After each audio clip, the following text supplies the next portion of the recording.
Up guys, in this video I will show you how to recover deleted Snapchat photos.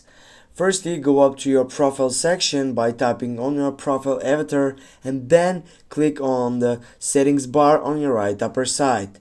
Right after that, what you need to do, you need to find out the section which says My Data. You need to find out by scrolling down and getting up on the privacy section in which is related on the last selection. Click on My Data and then wait to get up to this main point of the video. Now what you need to do, you need just to get up down to take up the chance to recover your deleted Snapchat photos. Now by getting down, you're gonna be able to choose by more sections which are here, and what you need to do is simply go for on downstairs and go for submit request.